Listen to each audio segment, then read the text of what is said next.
Querido compañero general de Ejército, hermano mayor y presidente del Consejo de Estado y de Gobierno de Cuba, Raúl Castro Ruz. Es mucho decir Castro Ruz, ¿verdad?, en la historia de esta América de fuerza y dignidad. Queridos compañeros de los gobiernos, hermanos de El Alba, de Petrocaribe, compañeros del gobierno cubano, estudiantes, profesionales, camaradas vicepresidente de gobierno de la República Bolivariana de Venezuela. La partida de Fidel sigue siendo un hecho que nos conmueve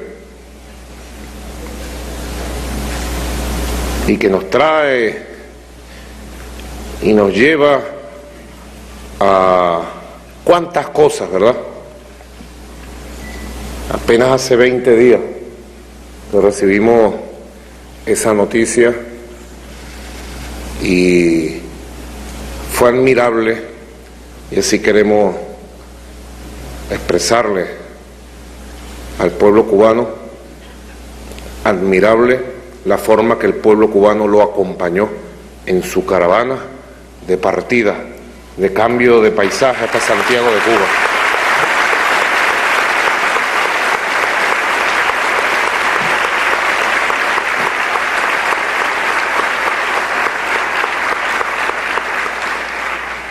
Y también Fidel, siempre especial en todo, bueno, se fue dejándolo todo listo, todo preparado. Se convirtió en comandante Roca Eterna. Tengo que compartir con ustedes los sentimientos de nuestra delegación y mis sentimientos personales cuando vi a Raúl con aquella firmeza de siempre sembrar a Fidel en aquella roca y verlo convertirse en eternidad, sin fecha de llegada y sin fecha de partida. Simplemente Fidel, así fue y así es, y así está aquí con nosotros Fidel, simplemente Fidel.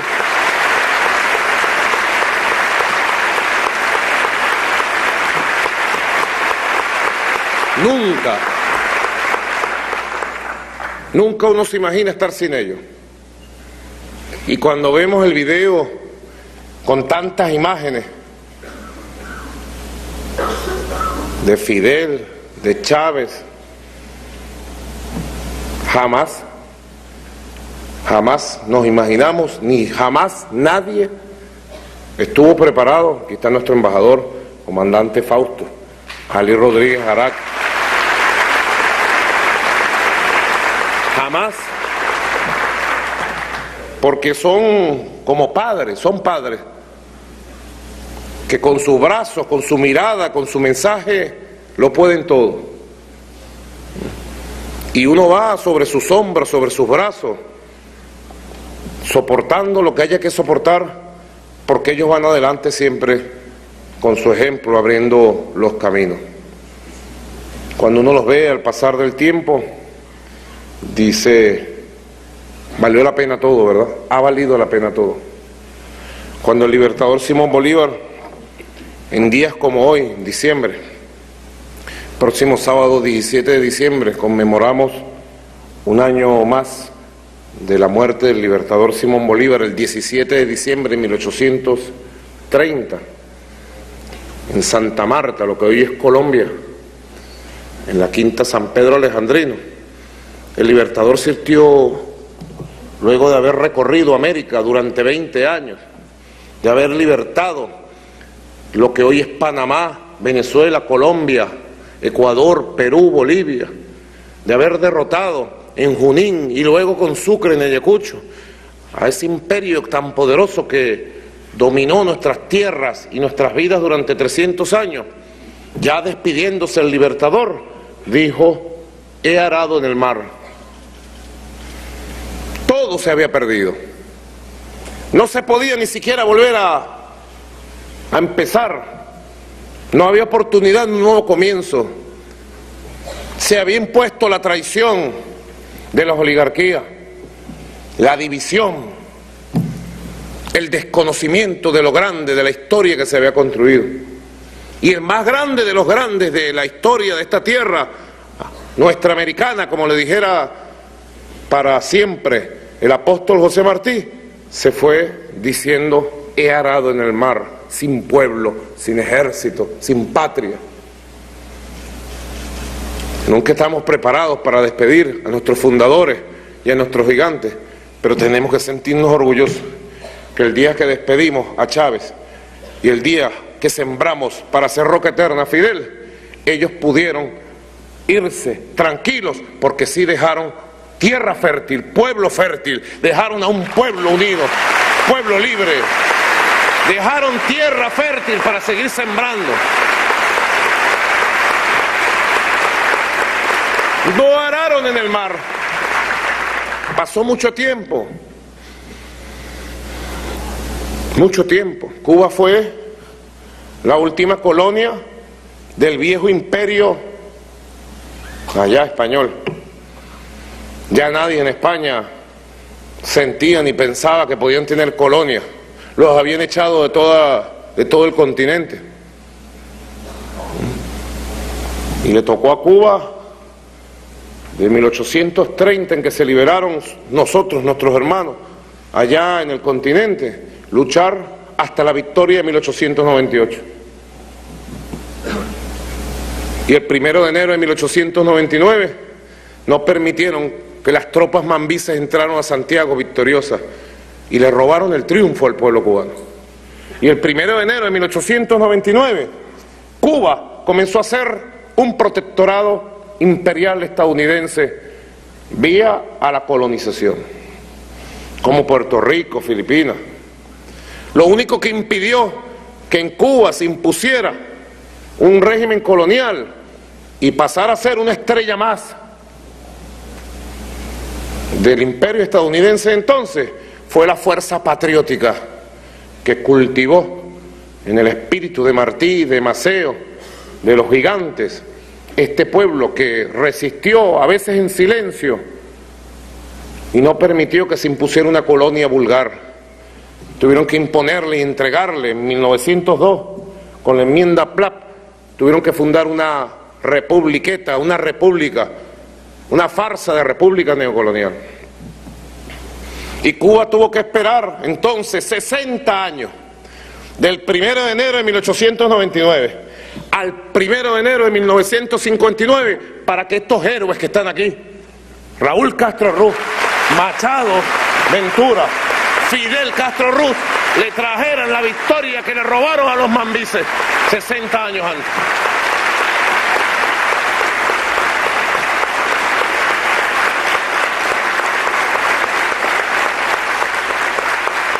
Vaya generación. A veces en vida nos cuesta reconocer la obra. Afortunadamente no es el caso de Cuba ni de la Revolución Bolivariana, pero se han dado casos, como decimos por allá. Verdad que la generación del centenario fue una bendición para toda América, porque cumplió como el mandato de Martí. Nosotros somos cristianos, seguramente la mayoría de ustedes también, y cultivamos la profunda espiritualidad sincrética de América. Lo que nos viene de África lo cultivamos también, y lo que nos viene de tierra indoamericana también. Por eso que América Latina y el Caribe es la tierra del futuro, de la esperanza, porque aquí han llegado todas las espiritualidades y se han transformado en una sola, nuestra identidad. Ustedes la llaman cubanía, y es cubanía. Pero de verdad lo que ha hecho la generación del centenario ha sido un milagro. Una generación que afortunadamente logró todos sus objetivos y que aún lleva encima de sus hombros la responsabilidad de proteger a Cuba y de protegernos a todos.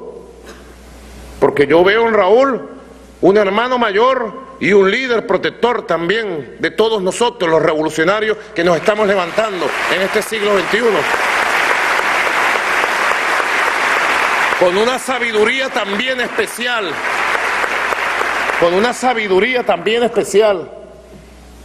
digno Castro Ruz. Y la generación del centenario le correspondió hacer realidad la última carta de Martí a Manuel Mercado, evitar que con la caída de Cuba cayeran el resto de las Antillas y el resto de la América en las garras imperiales del monstruo que él conoció desde adentro. No lo podía decir mejor, el mejor de todos los americanos de aquella época histórica y de muchas épocas, José Martí, con su sensibilidad para observar, para vivir, para padecer y para saber qué nos esperaba del proyecto imperial estadounidense. Nosotros tuvimos que esperar mucho más. También se impuso la traición en 1859. El 10 de enero que viene conmemoramos un año más del asesinato, el 10 de enero de 1860, del general del pueblo soberano Ezequiel Sabora. El líder que levantó a las masas campesinas y construyó un ejército popular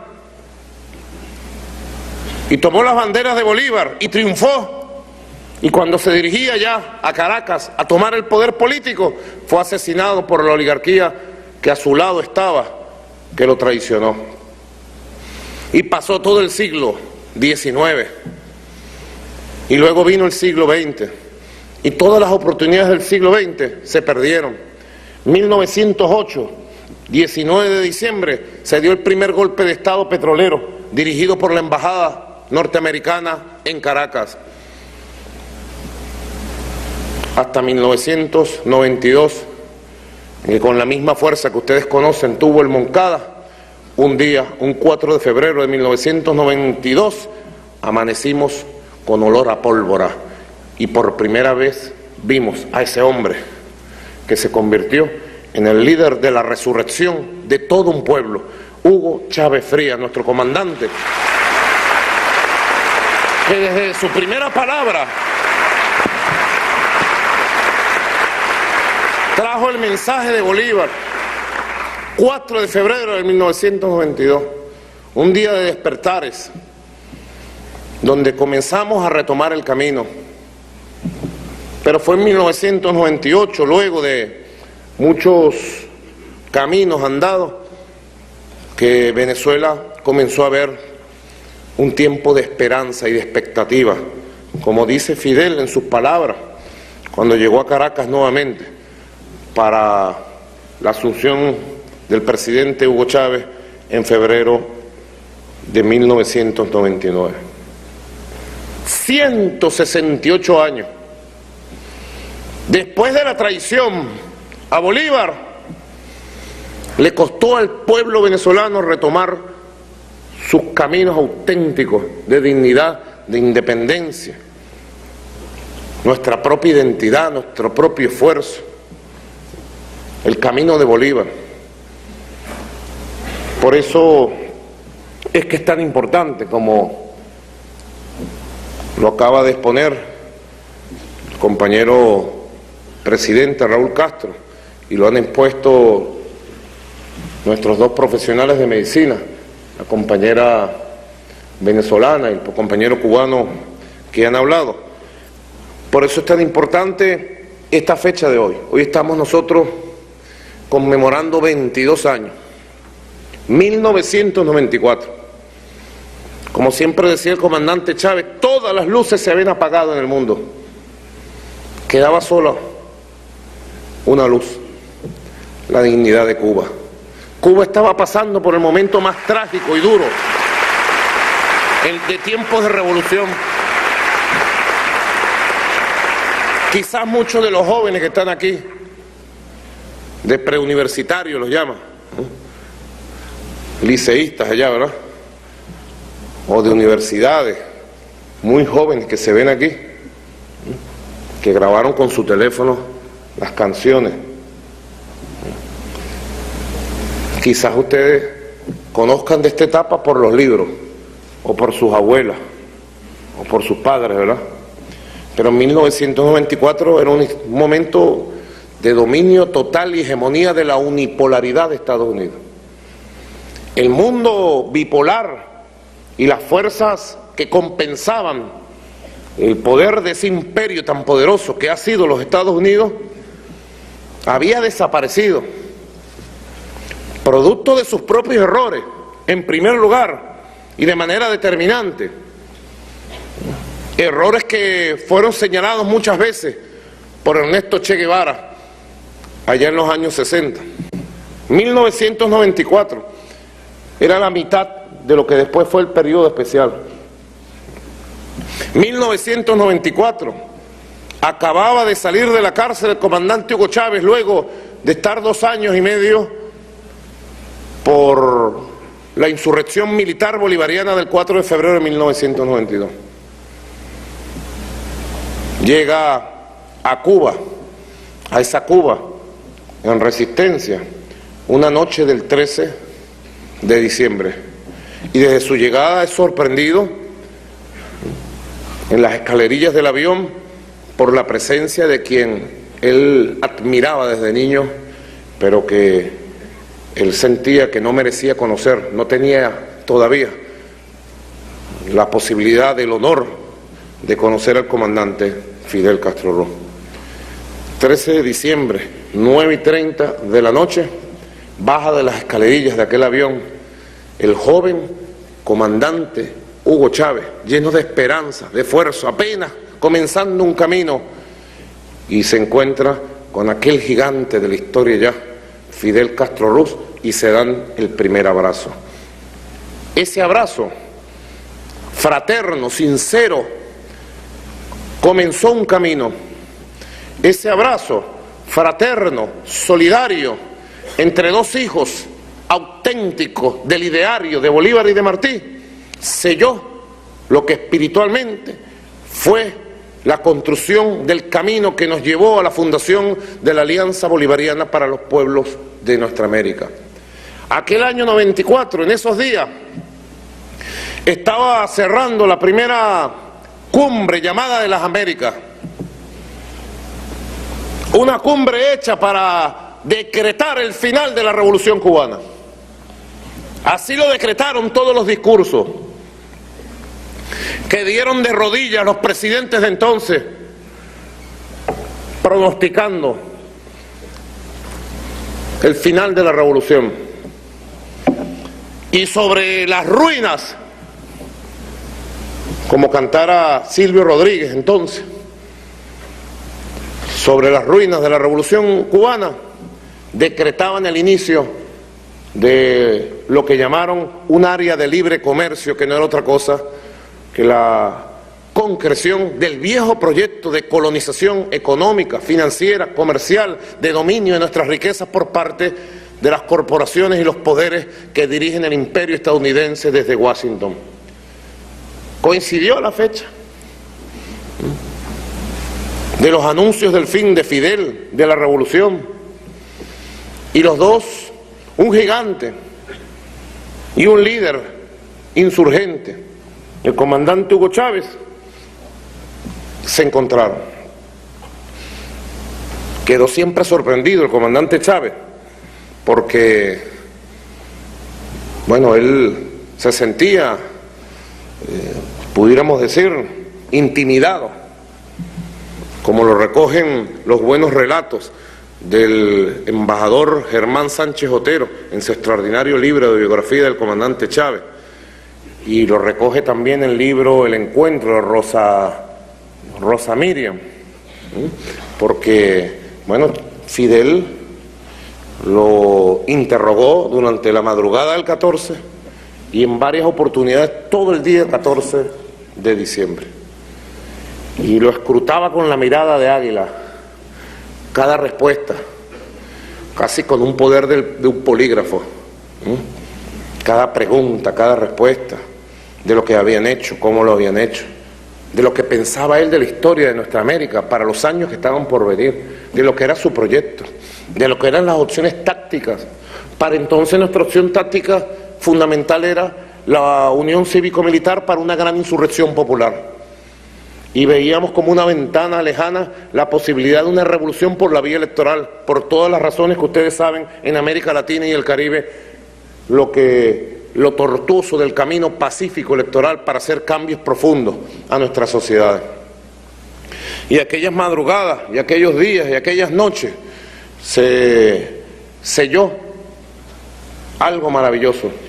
Los viejos caminos que andaron nuestros libertadores, Bolívar y el apóstol Martí, encontraron dos grandes ejecutores.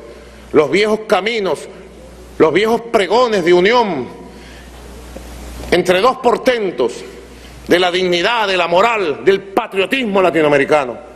Cuba y Venezuela encontraron sus dos grandes ejecutores, Fidel y Chávez, quienes asumieron, hermanaron el proyecto de Bolívar y Martí para llevarlo a la realidad de lo que ha sido el proyecto revolucionario de nuestra América, de nuestros pueblos. Es mucho decir, queridos compatriotas, es mucho decir esto, es mucho decir lo que ha pasado en estos 22 años. Todas las inteligencias del mundo decían que había llegado el mundo unipolar para instalarse y en definitiva la única opción que quedaba era rendirse. Solo Fidel dijo, Cuba no se rinde jamás. Nosotros no tuvimos mucho tiempo, les digo. Aquí está nuestro embajador Ali Rodríguez Araque, admirado y querido por todos nosotros, también maestro nuestro, de varias generaciones, quien le tocó participar en el derrocamiento de la dictadura de Marcos Pérez Jiménez, muy jovencito, casi niño, y luego le tocó caminar las sierras maestras de las montañas venezolanas con un fusil al hombro, y le ha tocado acompañar a nuestro comandante Chávez en varias responsabilidades, recuperar el petróleo venezolano, nacionalizar PDVSA, recuperar la Organización de Países Exportadores de Petróleo, ser el tercer secretario general fundador de UNASUR. Y sabe muy bien, Ali, lo difícil que fueron aquellos tiempos. Año 94, nadie en el mundo apostaba a una idea de cambio. Y Cuba continuó su camino de resistencia, duro, complejo, rudo, 95, 96, 97, 98. Y el comandante Chávez se fue a enfrentar su propio reto, el propio reto de nuestro pueblo. Ya había despertado la llama, ya había despertado la fuerza original.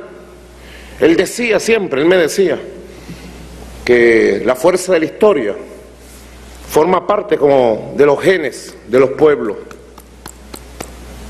y que hay un botón,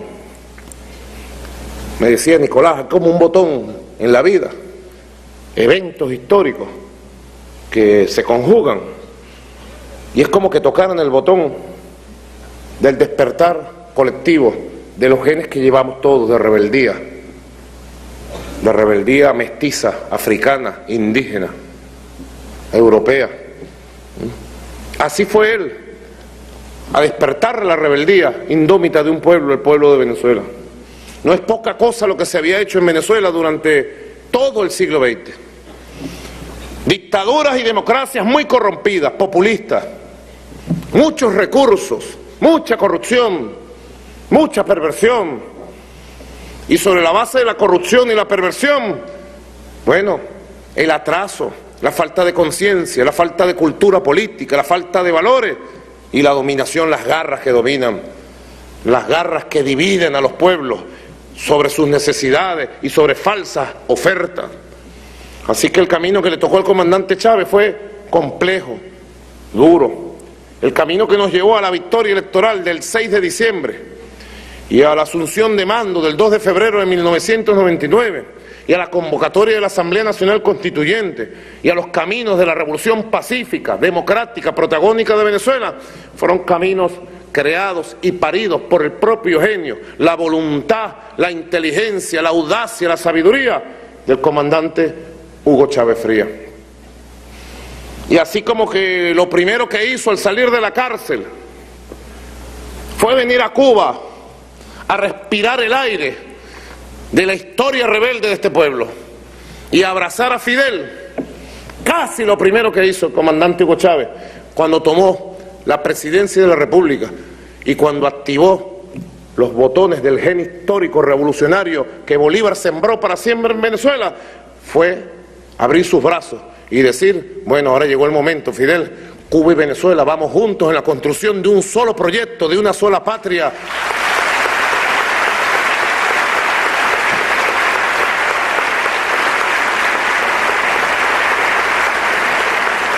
Pero no solo para el discurso y la emoción de la idea, como somos nosotros los latinoamericanos y caribeños que nos emocionamos con el canto, con el baile y con la palabra, sino de la realidad. La firma del convenio Cuba-Venezuela, Martí Bolívar, de hace 16 años, significó el inicio de un camino. La firma hace 12 años, exactamente un día como hoy, aquí en La Habana, del acuerdo Cuba-Venezuela para fundar la alternativa bolivariana para los pueblos de nuestra América, el ALBA, en el año 2004 también fue un momento más elevado de ese camino de fundación. Porque estamos en tiempo de fundación y las fuerzas nuestras, el trabajo nuestro, es crear, es fundar. Ya nuestros fundadores, padres, Fidel y Chávez, hicieron todo lo que tenían que hacer. Sin lugar a dudas, tienen el reconocimiento de nuestros pueblos y de los pueblos del mundo. Dos gigantes maravillosos que van a brillar para siempre en la constelación de la historia de nuestra América y de la humanidad, Fidel y Chávez. Pero como decíamos en la plaza hace 2 semanas, como decíamos en la plaza de la Revolución, ahí, no sé cuántas millones de personas llegaron con su sentimiento a la plaza de la Revolución, aquí en La Habana. A ellos les tocó duro y difícil. Y tuvieron el temple, la fortaleza moral, espiritual, la conciencia, la capacidad, la inteligencia para hacer realidad, concreción, carne y vida, sus sueños, sus ideas, y para unir la historia una sola, convertir la historia pasada en historia viva, presente, y proyectarla en la obra, en la idea, en la espiritualidad. Sin lugar a dudas ellos cumplieron y sobrecumplieron. Ahora nos toca a nosotros. Ahora les toca a ustedes, muchachas y muchachos. Ahora les toca a cada uno de nosotros echarnos el morral encima de Fidel y de Chávez. Yo tomo esta declaración extraordinaria que tiene como título El compromiso continúa. Hoy precisamente a 22 años del abrazo fundador de Fidel y Chávez en medio de la oscuridad y a 12 años de la fundación del ALBA como puerta de esperanza, yo tomo esta declaración extraordinaria hecha por nuestros equipos del ALBA. La tomo precisamente como un nuevo comienzo, como una nueva etapa necesaria en el camino para enfrentar los retos presentes, las dificultades presentes, para enfrentar el tiempo presente. Recojo una idea de Fidel, aquí mismo en esta sala, fue leída hace 7 años, cuando se cumplían 5 años del ALBA, en un acto que se hizo en diciembre del año 2009. Y Fidel le enviaba una carta al comandante Chávez, donde le decía, querido Hugo, y en una de sus partes le decía, miren qué sabiduría en el pensamiento y en la prosa. Ningún minuto de la historia es igual a otro. Ninguna idea o acontecimiento humano puede ser juzgado fuera de su propia época. Tanto tú como yo partimos de conceptos que fueron evolucionando a lo largo de milenios, pero tienen mucho de común con la historia lejana o reciente. Más adelante le decía, tú partiste de los principios cristianos que te inculcaron y un carácter rebelde. Yo de las ideas de Marx y también un carácter rebelde. Hay principios éticos universalmente admitidos que son válidos tanto para un cristiano como para un marxista. Desde ese punto de partida, las ideas revolucionarias se enriquecen constantemente con el estudio y la experiencia. Desde ese punto de partida, las ideas revolucionarias se enriquecen constantemente con el estudio y la experiencia. Yo creo que a partir del sentimiento profundo que nos ha invadido, de renacimiento de las ideas, del ejemplo de Fidel, el sentimiento profundo que ha surgido de la inmensa experiencia que nos dejó y de la inmensa responsabilidad que nos dejó a todos con su partida a los 90 años, luego de sobrecumplida su misión, creo que nos debe llevar a la reflexión. Las ideas revolucionarias siempre deben, de manera constante, como dice Fidel, enriquecerse con la experiencia y con el estudio. Creo que hemos llegado a un momento especial de experiencia, de confianza, de hermandad. 22 años gestándola, 12 años concretándola, pero hoy tenemos nuevos retos. Este documento recoge parte de esos nuevos retos. Agradezco profundamente la solidaridad activa de la Revolución Cubana, del gobierno, del presidente Raúl Castro, que se ha expresado en este acto y en esta declaración. Hay muchas ideas que están ratificadas. Una de ellas, fortalecer Petrocaribe. Petrocaribe se fortalece y debe fortalecerse como columna vertebral de la seguridad y la estabilidad energética integral de todo el Caribe. Cuando surgió Petrocaribe se dijo que era mentira, que eso era imposible, y se hizo una campaña brutal. Hoy nosotros podemos decir que si no hubiera existido Petrocaribe, el Caribe ya no se llamara Caribe, sería un Mediterráneo más, sería también un mar santo como es el Mediterráneo, donde los pueblos de África tienen que ir por miles a huir de la miseria, del hambre, ¿no? Hoy los países de Petrocaribe exhiben una extraordinaria estabilidad fiscal, presupuestaria, social.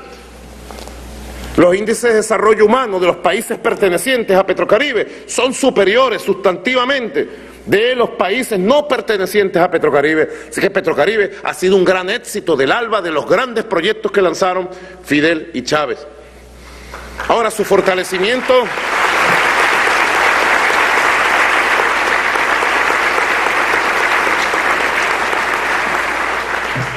Su fortalecimiento tiene que ver con la expansión de su acción en el campo económico. Poco hemos avanzado en eso, poco. A veces creo que pensamos que nos va a caer del cielo el desarrollo económico, las virtudes económicas, la capacidad productiva, la eficacia, la eficiencia. Es el gran reto que tenemos. En lo social quizás es donde más asentado y exitoso es el proyecto de Petrocaribe. Tiene que ser así, porque es la vocación natural de los revolucionarios, pero además tiene que ser así, porque el desarrollo de las grandes misiones educativas de alfabetización, de posalfabetización, de las grandes misiones para el estudio y la formación de profesionales universitarios, ¿no? De las grandes misiones de salud como Barrio Adentro en Venezuela, de la misión Milagro, se han sustentado en el éxito, en la organización, en la moral, en la capacidad científica y profesional del pueblo cubano y la revolución de salud que hizo Fidel y la revolución cubana. Ha sido el pivot por donde ha logrado expandirse la capacidad para hoy poder escuchar lo que acaba de decir compañero Raúl. 4 países que éramos muy atrasados en el campo educativo, de el ALBA, en tiempo récord lograron declarar nuestros países territorios libres de analfabetismo y hoy tenemos nuevas metas para llevar a nuestros países a niveles superiores de educación. ¿Por qué los demás países en la órbita del neoliberalismo no pueden avanzar en lo social? Bueno, sencillamente porque ven lo social como un gasto, no lo ven como la prioridad. Ahí quizás nosotros podemos reafirmar aún más como elemento diferenciador de los proyectos neoliberales que hoy se nos quieren imponer en el continente.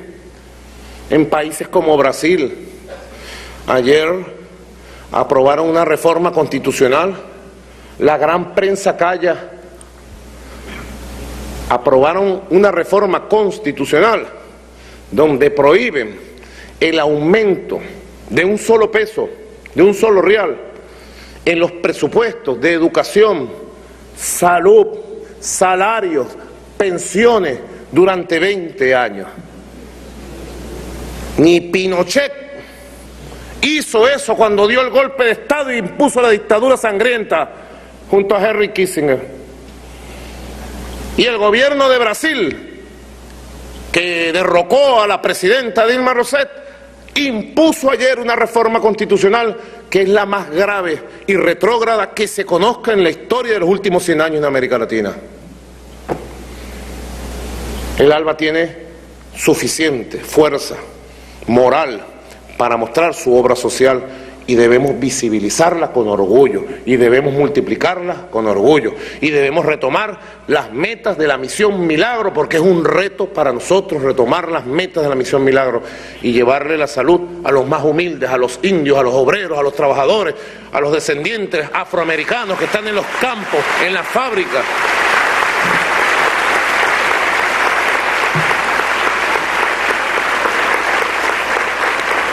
Y así por el estilo, este documento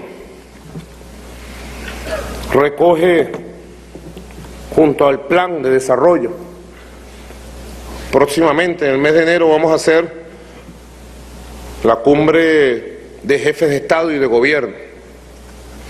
Y en la cumbre de jefes de Estado y de Gobierno que se va a realizar en el mes de enero, vamos a ver las metas concretas de cada uno de los componentes del plan del ALBA, de educación, cultura, recreación,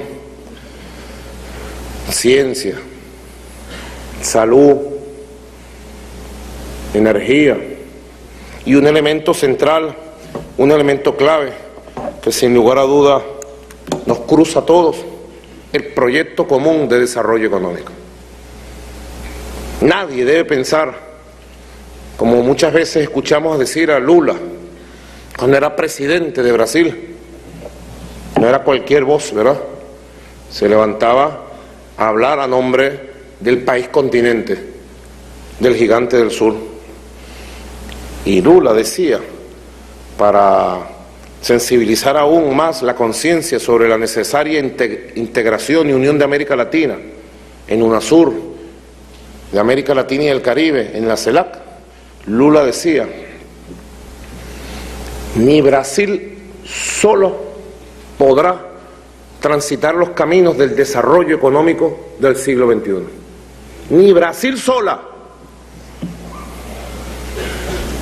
Y Brasil, como ustedes saben, es uno de los gigantes. La 10ª economía del mundo.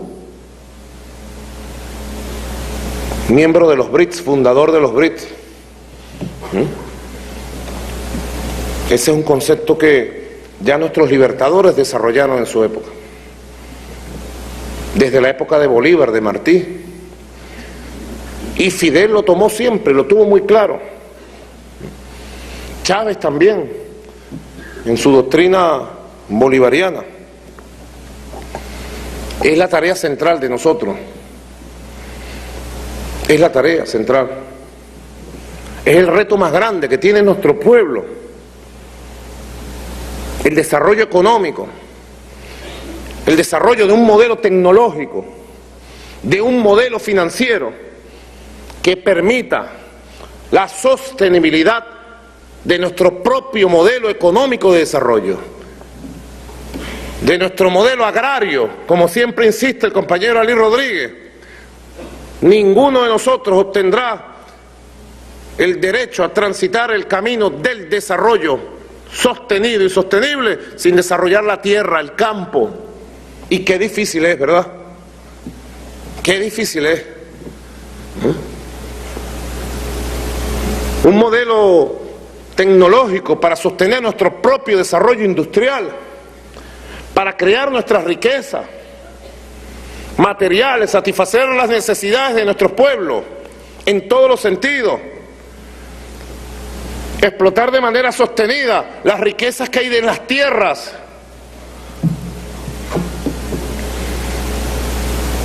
Si algo nosotros debemos centrarnos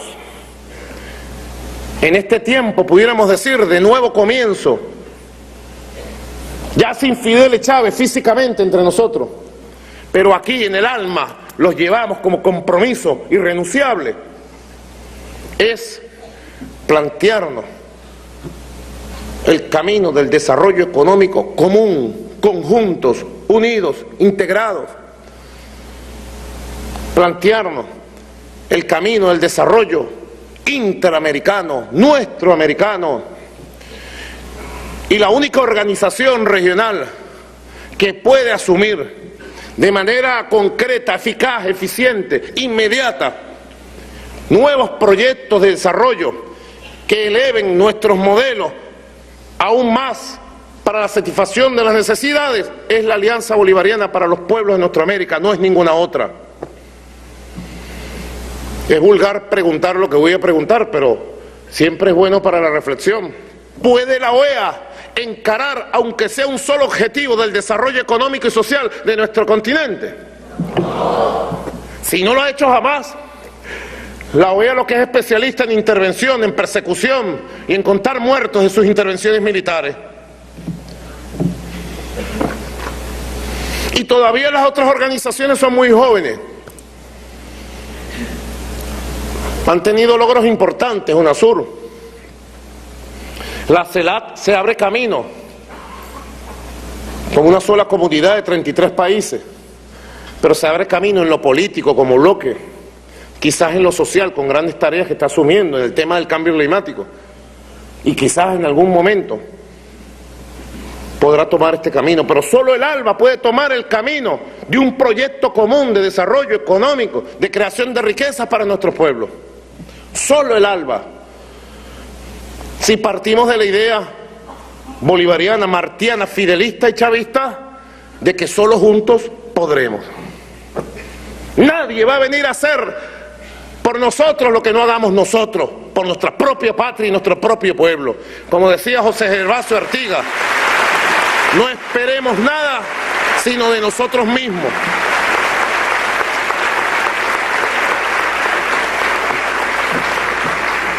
Lo sabe Raúl, que ha tomado como tema central el desarrollo de un modelo económico sustentable, ¿verdad? Y las tesis que debatieron y que están desarrollando desde el último Congreso del Partido Comunista de Cuba. Lo sabemos nosotros, que padecemos una doble crisis. La crisis del modelo dependiente, rentista petrolero, de vivir de un chorro de petróleo durante 100 años y su agotamiento terminal, abrupto y trágico, que nos ha tocado vivir y llevar y sufrir durante los años 2015 y 2016, y la crisis de la guerra económica, del modelo de guerra económica que nos han impuesto desde el Departamento del Tesoro de los Estados Unidos y de todos los bloques. Sobre eso seguramente ustedes habrán escuchado por Telesur bastantes reflexiones sobre esta materia. Pero las crisis son obligaciones. Las crisis le obligan a pensar a uno en nuevas fórmulas, en nuevos mecanismos, en nuevos caminos. Más aún cuando nosotros somos rebeldes y nos rebelamos contra la imposición por la vía de los hechos de un modelo capitalista neoliberal que entre silencioso nos abrace y nos domine. ¿Cuántas fórmulas nos han propuesto a nosotros, amigos y no amigos, para supuestamente enfrentar la crisis del modelo rentista y la guerra económica y salir libres y felices si nos convertimos al capitalismo y asumimos su fórmula. Era el Che Guevara que decía, ¿cómo es que decía el Che Guevara, Ricardo?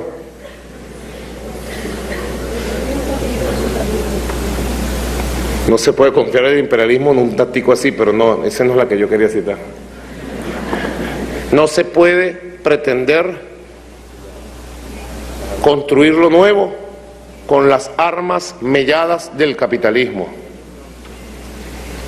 Es un reto que nosotros hemos tenido y nos hemos plantado y estamos plantados y estamos terminando un año 2016 duro, pero les digo, victorioso, con un pueblo remoralizado, con un pueblo cada vez más consciente y despierto y dispuestos a todo, caballeros, dispuestos a todas las batallas que tengamos que dar. Si uno aprende de las crisis, ¿quién dijo que una revolución era un camino de una alfombra roja, no? Una revolución es un camino de retos permanentes. Y más si esa revolución está en el objetivo primario, como lo denunció Fidel 1000 veces. Y lo acaba de decir Raúl, del imperio más poderoso del mundo, aunque esté en decadencia. Estas decadencias son las más peligrosas de los imperios. Así que yo creo de verdad, queridos compañeros, que si algo nosotros podemos aportar en los próximos 10 años, 20 años, a nuestros pueblos, al pueblo de Cuba, al pueblo de Venezuela, a los pueblos del ALBA, a los pueblos de la América Latina y el Caribe, es encarar el camino común del desarrollo económico, con nueva visión política, con una nueva visión empresarial del desarrollo real. Hemos tenido problemas con muchos proyectos. ¿Por qué? Porque las culturas empresariales nuestras no se afinan. Tenemos que construir una cultura empresarial de gestión, de desarrollo, para buscar la eficiencia y la eficacia común también, para darle viabilidad a los proyectos económicos, para producir todo el arroz que necesitan nuestros pueblos, toda la carne, toda la leche, todos los productos industriales, todos los servicios públicos y toda la riqueza física, financiera. Ahí tenemos el Banco del ALBA, un banco establecido. Decía un experto mundial que le hizo una auditoría al Banco del ALBA, he quedado impresionado, nos dijo hace unos años, pero ustedes tienen un BMW en un garaje.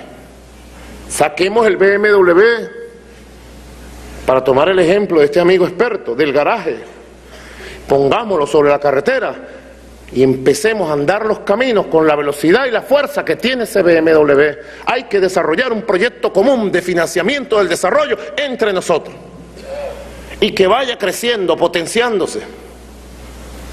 ¿Va a ser el mundo financiero, capitalista, el que va a financiar el desarrollo nuestro? En parte sí, porque ahí conseguimos platica aquí, aunque haya orden de no darnos un solo dólar. Pero siempre arañamos por aquí y arañamos por allá. Siempre conseguimos algo.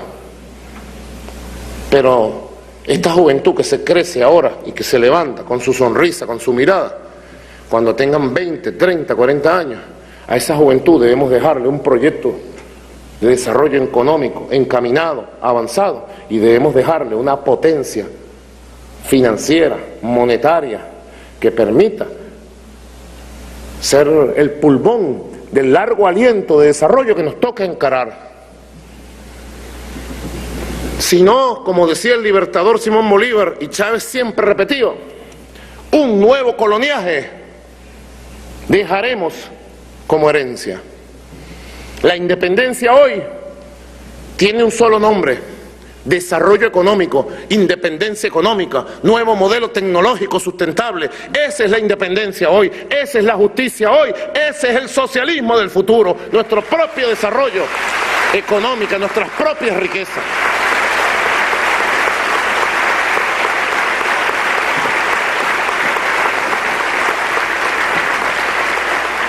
Todos tenemos mucho que aprender, todos tenemos mucho que enseñar también. El ALBA tiene la facilidad de la confianza, de la hermandad, para trabajar el respeto entre iguales. En el ALBA no hay grandes ni pequeños, ricos ni pobres. En el ALBA solo hay compatriotas, hay hermanos, hay hermanas. Esa es la espiritualidad nuestra, compartida y practicada. Eso es lo que nos hace invencibles. Eso es lo que no entienden desde el norte, ni los billetúos que manejan chequeras y van a tratar de comprar conciencia a hermanos que están en nuestra región y no pueden entender por qué la hermandad, a pesar de las dificultades, lo que hace es acrecentarse. Así que el ALBA tiene todas las condiciones, y a 22 años del abrazo fundador, histórico, milagroso, de esos dos gigantes que están allí, milagroso, que abrió los caminos para que hace 12 años se fundara como alianza esta fuerza bolivariana de los pueblos de nuestra América, y luego se constituyera en esta realidad que hoy somos. A 22 años de ese encuentro, de ese abrazo, nosotros tenemos que decir, hoy más que nunca tiene vigencia la fuerza que emanó de ese abrazo de amor y de encuentro histórico.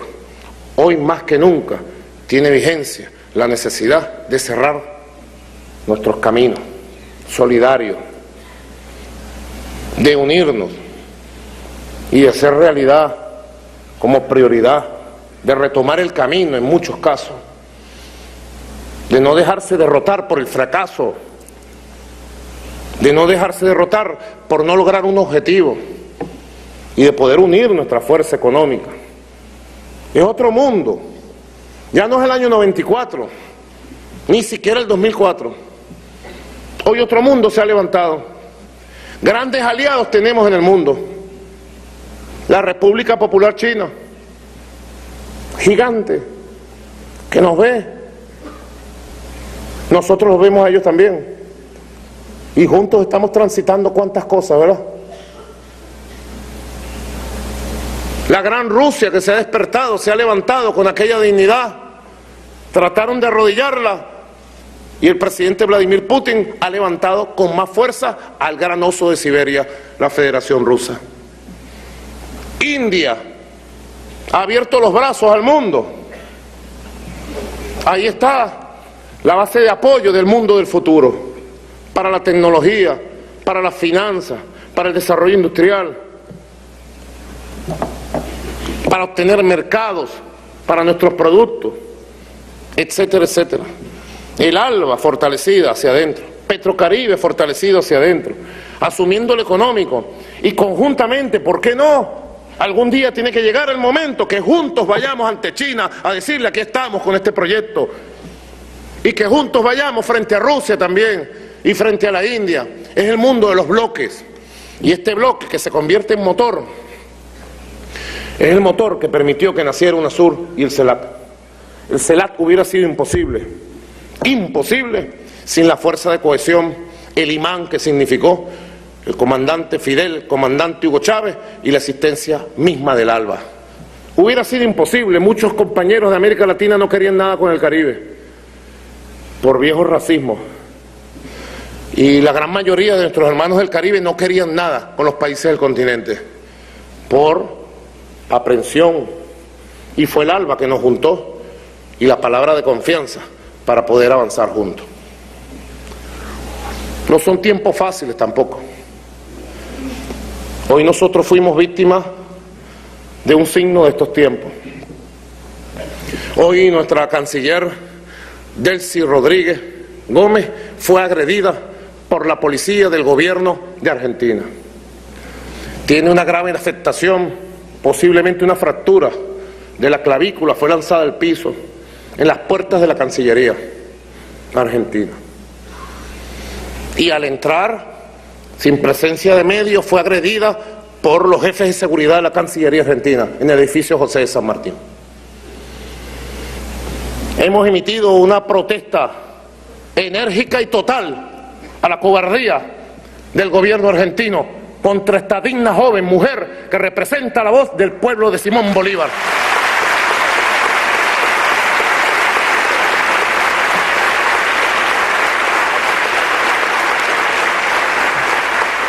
Y agradezco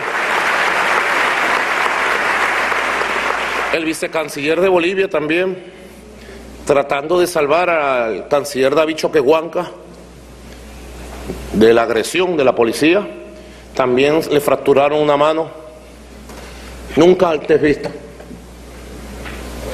La violencia de una ultraderecha intolerante, que en vez de buscar que Mercosur se fortalezca como el Mercosur social de los pueblos que ya lo habíamos logrado, han impuesto un plan retrógrado de destrucción y división de Mercosur. La presidencia pro tempore que hemos ejercido y estamos ejerciendo, bueno, ha sido desconocida por la triple alianza de gobiernos de ultraderecha que imponen la misma visión de odio, de intolerancia que llevó adelante el Plan Cóndor y las dictaduras que nosotros conocimos en nuestra América. Esto a nosotros nos afecta, quizás nos entristece saber que el legado de Lula, de Dilma, de Kirchner, de Cristina, bueno, es pisoteado, porque no es el legado de ellos, es el legado histórico de los pueblos. Sabemos que esto es temporal, pero lo que sí deben tener claro estas oligarquías que quieren desde la triple alianza imponerle un plan Cóndor a Venezuela, es que a Venezuela no la va a detener nada ni nadie. Y nosotros seguiremos dando la batalla en el Mercosur, con los movimientos sindicales, campesinos, juveniles, estudiantiles, el Mercosur social, el Mercosur de los pueblos. Nada ni nadie va a sacarnos de Mercosur, porque el Mercosur le pertenece a los pueblos. Estas oligarquías que han asaltado el poder son fugaces, no temporales, son fugaces. Los que son permanentes son los sueños nuestros, de los trabajadores, de los que sí trabajamos y los que sí amamos esta patria grande. Por eso hoy más que nunca el ALBA adquiere vigencia, fuerza y grandeza, proyección. Estamos ya finalizando el año 2016 y hemos establecido una hoja de ruta para que el año 2017 y el año 2018 el ALBA, con el recuerdo del espíritu de Fidel, con el recuerdo del espíritu de Chávez, el ALBA de sus sueños resurja, crezca y se expanda con cada vez más fuerza. Y este ALBA, que tiene grandes retos, sobre todo dotar a nuestro pueblo de una columna sólida de desarrollo económico, esta ALBA de los pueblos nos convoque a todos, convoque a todas para el desarrollo, para el trabajo, para realizar y consolidar los sueños de quienes nos fundaron. Ellos están vivos hoy más que nunca, los llevamos en el cuerpo, en la piel, en el sueño. Hagamos realidad cada una de sus cosas, cada una de sus órdenes, para que ellos podamos decir siempre por todas las generaciones: no araron en el mar, sembraron tierra fértil por varios siglos. Que viva el ejemplo y el legado eterno de Fidel y Chávez. Que viva la alianza bolivariana para los pueblos de la América. Que viva la unión de Cuba y Venezuela. Que viva la revolución latinoamericana y caribeña. Hasta la victoria. Venceremos. Muchas gracias, camaradas.